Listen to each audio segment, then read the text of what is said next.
This is not a trial. This is not a trial. This is a game. A game.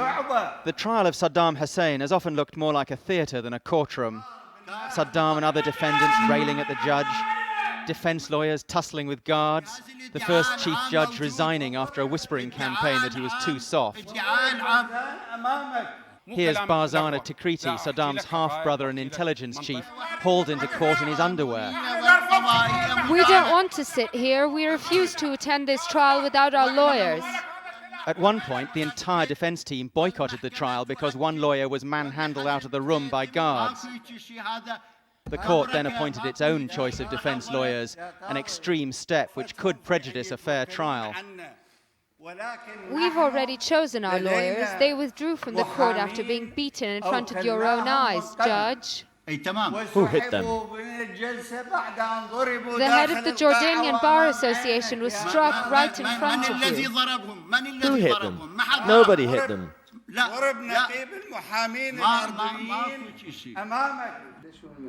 The lawyer who was thrown out of court was Saleh Al-Armouti, head of the Jordanian Bar Association. He is scathing about the new chief judge. It is unheard of, either in the Iraqi judicial system or anywhere else. It's unheard of that lawyers are attacked and forced out of court by security personnel.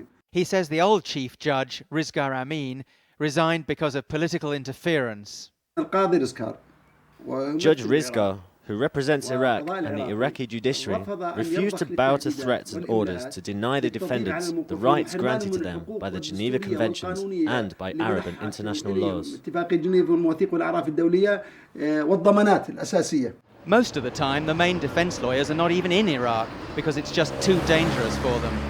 2 have already been assassinated, so they're here in Amman in neighbouring Jordan. Saddam's chief lawyer, Khalil Dulaimi, says his client cannot have a fair trial inside Iraq. I don't think the solution is to move the trial abroad, but if we must have a trial, we cannot have a just and fair trial inside Iraq. I'd rather it were cancelled and a settlement reached. Otherwise, it should be moved abroad. One of the British lawyers who trained the judges of the Iraqi Special Tribunal, Stuart Alford, says news clips of courtroom chaos don't do justice to the proceedings.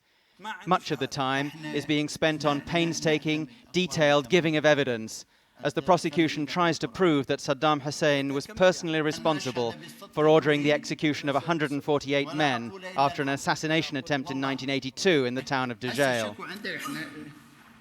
Even Alford has concerns about fairness. I think they have a structure which is capable of delivering a fair trial, and I truly believe that these judges want to deliver a fair trial. I've no doubt, having spent the time that I have with them, that they are determined that there is a fair trial. Whether they actually manage to deliver a fair trial, we will have to see once the process has reached its conclusion. Interference from the Iraqi government is clearly a worry, and what we have heard over the last 6 weeks or so is troubling. That the first presiding judge resigned, in part because he felt there was interference, and that's a worry if that is right. But he says defendants in big crimes against humanity trials like this often try to disrupt the court to make the proceedings look like a farce. People in this situation will find ways to disrupt the proceedings. In Rwanda, the accused would often disrupt the proceedings either by sacking their lawyers very regularly, so the court was always left in a situation when their trial lawyers were never up to speed with the case, or making applications which slowed things down. There was one series of applications because the food wasn't good enough. At least Iraqis can follow the trial on television and, at least in theory, make up their own minds about whether it's fair or not. That never happened in Saddam's time. The coverage which comes through the state broadcaster Al-Iraqiyya is not quite live. There's a 20-minute delay, and a few times when the courtroom chaos has got out of hand, the feed has simply been cut.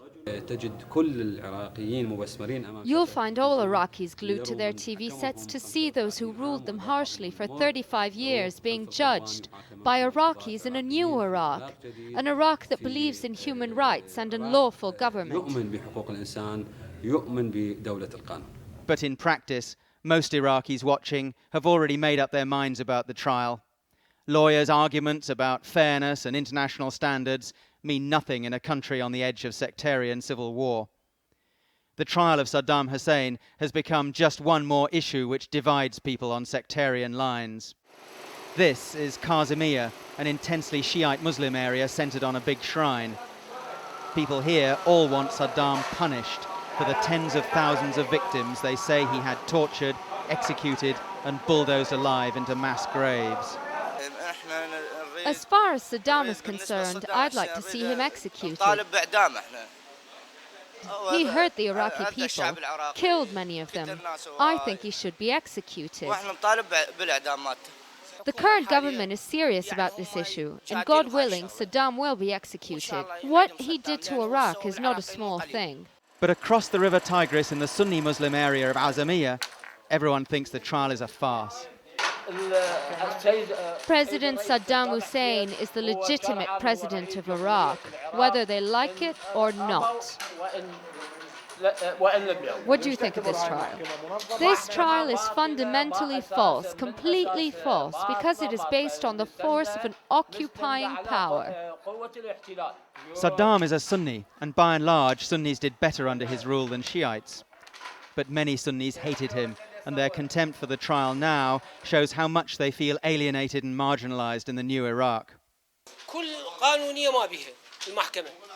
There's nothing legal about this trial. Just look at how it keeps getting delayed and postponed. And nobody sees the witnesses. They're all hiding behind curtains. And they keep changing the judges and prosecutors.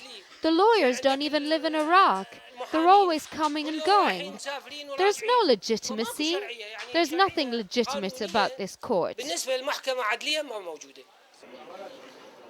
The trial of a dictator can bring closure and healing to a country.